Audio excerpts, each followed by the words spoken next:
안녕하십니까 장 대표입니다. 자 소개드릴 코인은 리플 코인입니다. 자 리플 코인 뉴스 내용을 보시면 바이낸스에서 5천만 개의 리플이 빠져나갔다. 이거는 리플의 고래가 매수를 재개하고 있다. 라고 볼 수 있다라는 뉴스거든요. 자 오늘 날짜로 나왔던 뉴스인데 자 바이낸스 이 거래소에서 리플이 빠져나갔다는 것은 무엇을 말합니까? 아 매도할 생각이 없는 거구나. 이것은 곧 장기적으로 갖고 가야 되겠다. 지금 당장 매매하지 않아도 괜찮다. 라고 보는 시점을 말하고 있습니다. 그래서 고래가 재개를 한다. 매수를 재개한다. 라고 볼 수 있다라는 거죠. 자, 말 그대로 리플과 도지코인 계속적인 이슈가 늘어나면서 8월 달 시총이 500억 달러에 도달할 수도 있다. 리플과 도지코인입니다. 이것 또한 오늘 날짜 오후에 나왔던 뉴스인데 그만큼 이 리플과 도지코인 앞으로 성장세가 더욱더 커질 것을 예상하고 있다라고 볼 수 있겠죠. 근데 도지코인도 도지코인 나름대로의 이유가 있지만 리플의 나름대로의 이유는 뭡니까? 바로 SEC입니다. 자, SEC와 리플이 조만간 합의점에 이를 것이다. 아니면 SEC가 곧 기각당해서 끝날 것이다. SEC 위원장은 어쨌든 간에 25년도 대통령이 바뀌고 나면 무조건 사임해야 된다. 뭐 이렇게 말들이 하고 있는데 그러한 부분들은 다 어느 쪽을 바라보고 있습니까? 바로 리플 코인을 바라보고 있다라는 거. 리플 코인은 SEC한테 엄청나게 핍박을 당하면서 하방 압박을 많이 가져왔거든요. 자, 여기 1,000원 라인에서 떨어졌을 때도 마찬가지입니다. 하방 압박을 많이 받았는데 물론 SEC의 영향력도 없지 않아 있겠지만 대외적인 이벤트가 더욱더 많았죠. 어떤 부분이 있습니까? 뭐 금리를 얼만큼 내릴까 아직까진 모르겠다. 독일 정부의 매도 물량이 나온다. 뭐 마운트 곡스의 매도 물량이 나올 것이다. 뭐 이러한 부분들이 엄청나게 시장을 압박했지만 다시 반등 구간을 빠르게 가져오는 효과를 갖고 왔습니다. 어떤 것 때문에? 바로 이 SEC. SEC와 비공개 회의를 한다더라. 7월 18일 날 거는 취소가 되었고 7월 25일 날 그리고 8월 1일 날 또 한다더라. 자, 이러한 비공개 회의들이 계속적인 관심도를 높여 올라갈 수밖에 없다라는 거. 근데 그냥 급등시켰습니까? 그냥 급등이 아니죠. 상승과 하락, 상승과 하락, 상승과 하락 이런 부분들을 만들어내면서 지금 이 박스권 라인을 조성하고 있다는 거. 이 박스권 라인을 안전하게 지지받고 다시 반등력을 갖고 온다면 그것보단 더 큰 상승력은 추가적으로 가져올 수밖에 없겠죠. 그리고 제가 이거를 1분만 보지 마시고 주봉도 보시면서 판단하셔라 라고 말씀드렸던 이유가 바로 이겁니다. 자, 차트 보시면 어떻습니까? 정말 긴 박스권 라인을 형성해 왔습니다. 엄청나게 길죠. 언제부터입니까? 2022년도, 2023년도, 2024년도. 자, 3년 내내 엄청난 박스권 라인을 형성했다. 언젠간 올라갈 거야. 언젠간 올라갈 거야. 그러면서 계속적으로 왔다 갔다 하는 모습을 보였다는 거. 이게 강력한 리플 코인의 홀더분들 또한 지치게 만들 수밖에 없고 힘이 빠지게 만들 수밖에 없었다는 거 충분히 이해합니다. 근데 3년입니다. 3년 동안 왜 이렇게 힘든 과정을 겪었습니까? 바로 SEC입니다. SEC가 법정 공방을 펼친 지 언 3년이 지났고 그 기간 동안 힘이 빠질 만큼 빠졌습니다. 그러면 어떻게 할까요? 이제 2024년도 대통령 선거를 앞두고 있는 시점에 SEC의 힘은 약해지는 모습은 계속적으로 보여주고 있고 그 말인즉슨 리플뿐만 아니라 대부분의 코인들은 리플의 재판 결과에 따라서 더욱더 큰 상승력을 갖고 올 수 있다는 것도 먼저 체크하시면 너무나 좋을 것 같습니다. 이해되시죠? 자, 그러면 오늘 리플 코인 영상 끝까지 보시면서 리플은 어떻게 움직임을 가져갈 것인가? 또한 첫 번째로 SEC는 지금 리플과 계속 비공개 회의를 진행할 건데 그 결과치는 언제쯤 나올까? 이 부분을 먼저 확인 한번 해보고요. 두 번째로 매수와 매도의 관점은 어떻게 가져갈까? 비중 관리는 어떻게 해야 하는 게 좋을 것인가? 또한 세 번째로 앞으로 리플코인 갖고 있는 상승에 대한 모멘텀이 많죠. 이 모멘텀 중에서 어떠한 분이 먼저 나올 것인가? 리플의 ETF도 말이 나오고 있고, 리플의 IPO도 말이 나오고 있고, 리플의 스테이블 코인도 이번 연도에 모든 것을 끝내겠다라고 하고 있는데, 이 모든 부분들이 어떠한 방향성을 가져줄지 이 부분 하나씩 하나씩 체크해 드릴 수 있도록 하겠습니다. 또한 영상 본격적으로 시작하기 전에 구독과 좋아요, 알림 설정 아랫부분에 따봉 버튼까지 눌러주시면 너무나 감사하고요. 전화번호도 말씀드릴게요. 전화번호가 010-6531번에 7908 6531에 7908번 여기다가 숫자 1번입니다. 문자 한 통만 넣어주시면 이 모든 부분 먼저 문자 넣어드릴 거니까 영상도 무료로 보고 있는 것처럼 문자도 무료, 카톡방도 무료라는 거 다시 한번 체크해 보시고요. 아랫부분에 링크 있습니다. 링크 클릭하시면 카톡방으로 바로 연결되실 거니까 안정적인 수익관을 어떻게 하면 만들어갈 수 있는지 확인해 보시고 수익관을 함께 하시면 더욱더 큰 수익과 만들 수 있다는 것도 체크해 보시면 좋을 것 같습니다. 이해되시죠? 자, 그러면 리플코인 영상 본격적으로 시작을 해보겠습니다. 자, 말씀을 드렸지만 거래소에서 이제 지갑으로 이동하고 있다. 이 부분은 우리는 매집이라고 불립니다. 자, 왜 매집할까?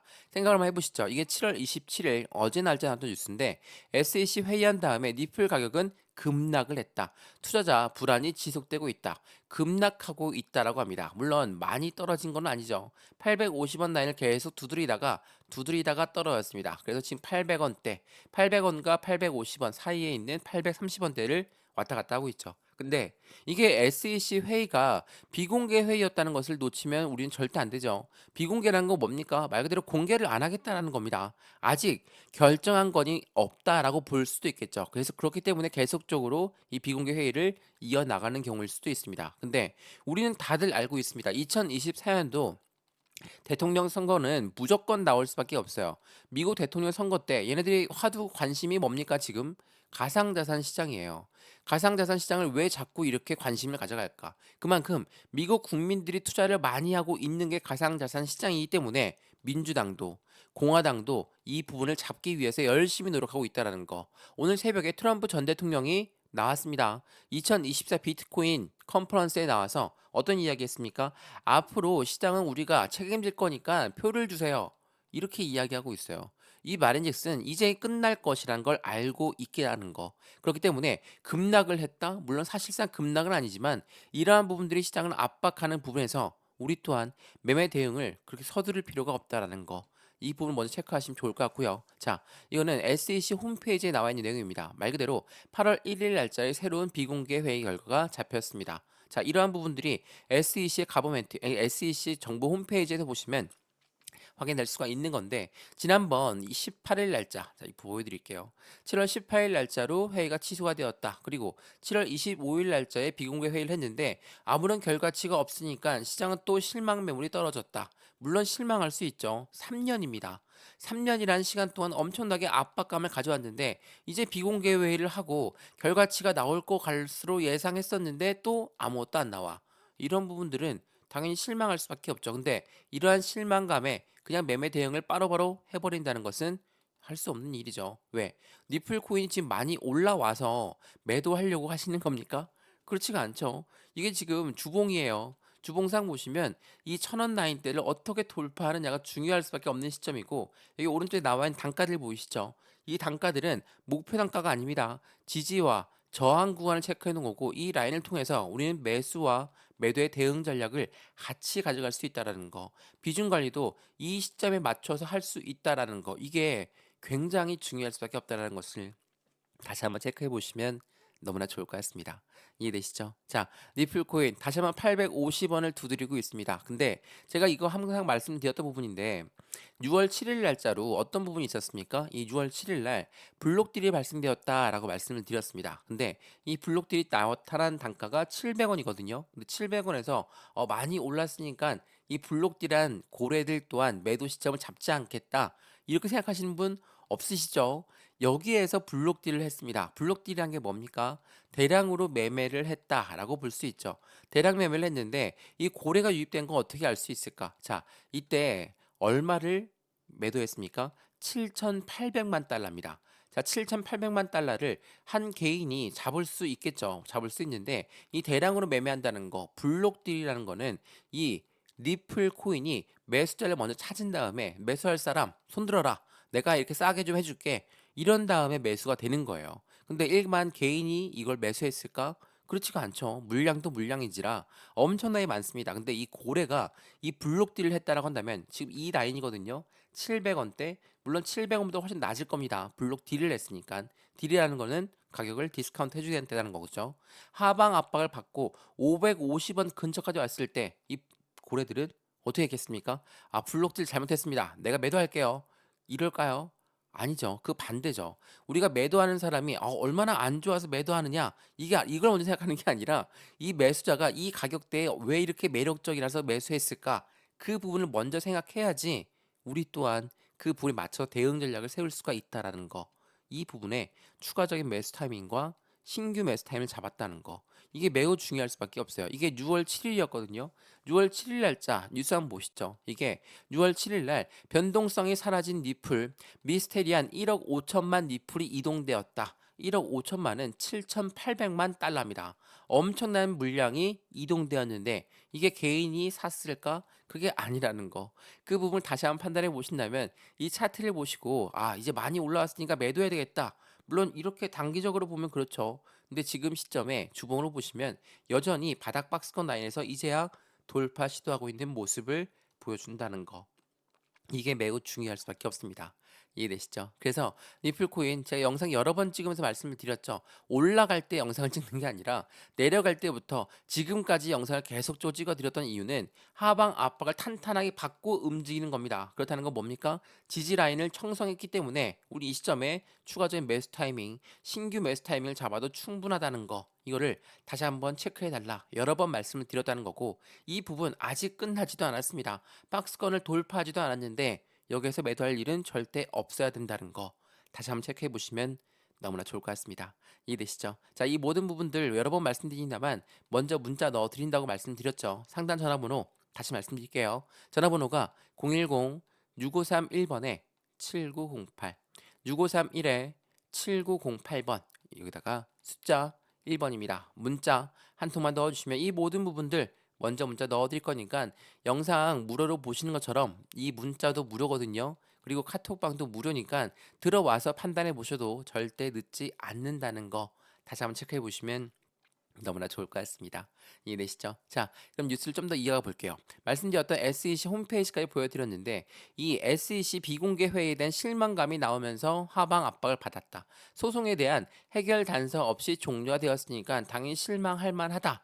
라고 말씀을 드렸죠. 근데 리플 코인이 앞으로 시장에서 움직임을 더욱더 크게 가져가는 이유는 뭘까? 그에 대한 기대 가치가 높기 때문입니다.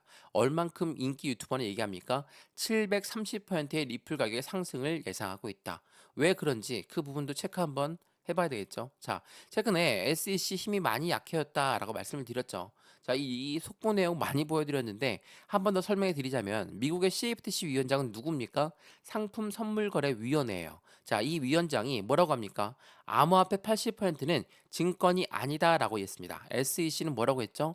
SEC 위원장은 70에서 80%의 암호화폐는 다 증권이니까 우리 증권위원회의 증권법을 따라야 된다. 이렇게 이야기했다는 거에 정반대 방향의 의견을 제시했다. 미국 기관들이 서로 가상자산 시장을 바라보고는 있는 시점이 틀리다는 겁니다. 그러면 미국 법원의 힘이 더욱더 찾아야 되겠죠. 미국 법원이 확실하게 결정을 해야 되겠죠. 이 부분들을 지금 확인하고 있는 과정입니다.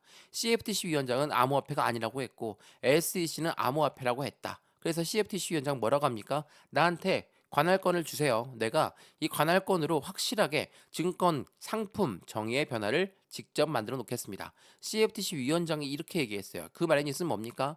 가상자산 시장에 대해서 이 CFTC 위원장은 관할권을 확실하게 원하고 있다라는 거. 그러니까 미국 상원 의원은 뭐라고 합니까? 오케이. 그러면 암호화폐 규제권 관련해서 부여할 수 있도록 법안을 추진하겠다. 상원 의원이 이렇게 얘기했어요. 자, 제가 일전에도 말씀을 드렸지만 미 공화당 의원들은 뭐라고 합니까? SEC의 힘이 너무나 세기 때문에 코인 시장을 압박하고 있습니다. 가상자산 시장을 압박하고 있습니다. 라고 했습니다. 그래서 이 SEC의 힘을 줄여야 됩니다. SEC 힘을 축소시켜서 이들의 힘을 나눠야 됩니다. 그래서 CFTC가 힘을 나눠 가질 수도 있다라는 거. 이러한 부분들이 앞으로 시장에 더욱더 긍정적인 힘을 가져올 수밖에 없겠죠. 제가 SEC 힘이 많이 약해졌다라고 드리는 이유는 이것도 있습니다. 미국 SEC는 스택스의 개발사 히로의 조사를 중단했다. 그 전에 팍소스의 조사도 중단했습니다. 이게 뭡니까? 점차 조사하던 것을 마무리하고 있어요. 이전에도 뭡니까? 이더리움 ETF 나오기 전에 이더리움 조사도 중단했습니다. 그리고 바이낸스에서 가장 중요한 부분이었는데 바이낸스에서 SEC가 뭐 코인만 압박한 게 아니라 이 코인 거래소도 소송을 냈습니다. 근데 미국 법원이 결정했던 게 결정적이었죠. 자, 미국 법원은 뭐라고 합니까? 바이낸스 소송한 거 이해하겠어. 근데 바이낸스에서 판매했던 거, 2차 판매했던 거, 이거는 모두가 다 기각 처리를 하겠습니다. 라고 했습니다. 자, 이게 기각이에요. 그러면 리플도 할 말 있죠? 리플 개인한테 판매한 건 증권성 여부가 없다라고 결정났고 기관한테 판매한 건 증권성 여부 있다라고 했는데 판매한 거는 얘네가 상관할 바 아니다. 그렇다면 기각 처리될 가능성도 매우 높다. 이게 굉장히 중요할 수밖에 없어요. 그래서 리플이 지금 빳빳하게 고개 들고 다닐 수 있는 겁니다. 왜? SEC는 이제 힘이 빠졌거든요. 확실하게 빠진 모습을 보여주고 있다라는 거. 그러면 현재 시장 분위기는 어떨까? 이것도 한번 체크해 봐야 되겠죠. 우리가 금리를 말씀을 드렸는데 이 기준금리를 내린다는 게 어떠한 의미인지 다들 아시죠? 자, CNBC 시장은 뭐라고 합니까? 미 연준 연말까지 금리 세 차례 인하 예상을 하고 있다. 세 차례나 예상하고 있어요. 3회 3차 인하를 한다? 처음에는 1회 이상 1회만 한다고 했습니다. 근데 그게 2회로 예상대가 바뀌었고 이게 3회까지도 가능하겠다라고 하는 거예요. 자, 금리를 낮추는 게 왜 이렇게 중요할까? 우리가 집을 샀을 때 대출을 받죠. 대출 금리 올라가면 어때요? 우리 부담스러워서 투자했던 집을 팔 수도 있어요. 그러면 고래들은요. 고래가 누굽니까? 기업이고 기관이다. 이러한 아이 투자했던 게 주식 시장에 투자했고 코인 시장에 투자했어요. 여기에서 매도한다? 당연히 시장은 흔들리겠죠. 근데 금리를 인하한대요. 고금리가 아니라 금리를 인하한다고 하면 투자 자금이 거꾸로 들어올 수 있죠. 그렇다는 건 시장이 당연히 좋을 수밖에 없겠죠. 그리고 미국 정치판 계속적으로 뭐 업데이트가 되고 있는데 트럼프, 해리스 가상자산 횡보를 하고 있고 누가 되더라도 규제는 완화될 것이다. 라고 합니다. 이게 7월 28일 아침에 나왔던 뉴스거든요. 이 말인즉슨 무엇을 말합니까? 서두에도 말씀드렸지만 SEC 위원장 누가 되더라도 죄송합니다. 11월 미국 대통령 선거에서 어떤 후보가 당선되든 게리 겐슬러 미국 거래위원회 증권거래위원회는 위원장이 2025년도 초에 사임할 가능성이 매우 높다. 이게 무엇을 말합니까? 그만큼 무능했던 부분에 대해서 이제는 증명되고 있는 현실이라는 것을 다시 한번 체크해 보시면 너무나 좋을 것 같아요. 또한 2024 컨퍼런스에서 뭐라고 얘기했는지 이거 한번 보시죠. 자, 비트코인 2024 컨퍼런스에서 트럼프의 주요 발언들을 보게 되면 비트코인 세계 정상급 자산으로 성장할 것입니다. 금보다 시총이 커질 것입니다. 미래에 금 대체 가능한 미국이 선점해야 되는 게 바로 비트코인입니다. 엄청나게 많이 바뀌었죠. 이전 정권을 잡고 있었을 때랑 확실히 틀려진 모습이에요. 미 민주당 낡은 방식을 고수하고 있고 암호화폐 악기를 막는 사람을 아예 없앨 것이다. SEC 위원장 해임할 것이다. 뭐 엄청나게 많아요. 이러한 부분들이 무엇을 말합니까? 가상자산 시장에 바뀐 시선을 보여주고 있어요. 트럼프 아시겠지만 트럼프는 이전 대통령 시절 때 가상자산 시장을 밀어내려고 했던 사람입니다. 왜? 달러를 위협하기 때문에. 미국의 달러를 위협한다는 건 굉장히 큰 의미를 가져옵니다. 근데 트럼프가 바뀌었죠. 달러와 코인을 함께 잡겠다. 두 마리 토끼를 함께 잡겠다라는 겁니다. 이러한 부분들이 당연히 시장에서는 긍정적인 힘을 당연히 더욱더 가져올 수밖에 없을 것이고 해리스, 트럼프의 텃밭인 가상화폐 진영을 공략하고 있다라는 거. 최근에 누굴 만났는지 말씀을 드렸죠. 누구 만났습니까? 이거 한번 보시죠. 자, 코인베이스, 그리고 스테이블 코인의 발행사 서클, 가상자산 화폐, 가상화폐의 리플의 발행사, 리플랩스를 포함하고 있다. 자, 해리스 부통령이 만났던 사람들입니다. 그만큼 가상자산 시장에 대해서도 나도 버릴 수 없어. 우리 민주당도 친 가상화폐 정치를 할 수 있다. 공화당만 할 수 있는 게 아니다. 라고 이야기하고 있다라는 거. 이러한 부분들이 앞으로 시장을 더욱더 긍정적으로는 힘을 가져올 수밖에 없다라는 것을 체크해 보시면 너무나 좋을 것 같습니다. 이해되시죠? 자, 리플 코인입니다. 앞으로 시장에서는 어떻게 움직임을 가져갈까? 그 부분이 앞으로 이 바닥 구간을 어떻게 돌파하는지가 중요할 수밖에 없는데 많이 올라온 단가도 아니고 지금 여전히 이 바닥에 위치해 있는 단가라고 한다면 확실히 매력적이죠. 이러한 매력적인 단가 때 매수와 매도의 관점을 어떻게 가져갈까? 비중 관리는 어떻게 해야 될까? 또한 앞으로 수익 구간은 어떻게 하면 만들어갈 수 있을 것인가? 하나씩 하나씩 체크해 드릴 거니까 오늘 이 영상에서 안정적인 투자의 관점을 가져가셨다면 함께 저희 쪽 문자를 먼저 받아보시고 마음에 든다. 그런 다음에 카톡방 들어와도 상관없습니다. 이 모든 부분은 다 무료니까 받아보시고 확실한 수익 구간을 함께 하시면 좋을 것 같고요. 저 또한 리플에 투자하고 있는 사람으로서 함께 투자하시면 얼만큼 투자 심리가 안정되는지를 먼저 체크해 보시면 더욱더 좋을 것 같습니다. 이해되시죠? 자, 오늘 리플코인 영상은 여기까지입니다. 영상 유익하였으면 구독과 좋아요, 알림 설정 아랫부분에 따봉 버튼을 눌러주시면 너무나 감사하고요. 전화번호도 말씀드릴게요. 전화번호가 010-6531번에 7908, 6531에 7908번, 여기다가 숫자 1번입니다. 문자 한 통만 넣어주시면 이 모든 부분 먼저 문자 넣어드릴 거니까 영상도 무료로 잘 보셨으면 문자도 카톡방도 들어와서 한번 테스트 해보시죠. 들어왔는데 아무것도 아니다. 다시 나가셔도 상관없다라는 거 확인하시면 더욱더 좋을 것 같습니다. 이해되시죠? 여기 아랫부분에 링크도 있으니까 잊지 마시고 클릭하시면 바로 카톡방 연결되실 겁니다. 언제나 성공적인 투자 정말 진심으로 기원합니다. 감사합니다.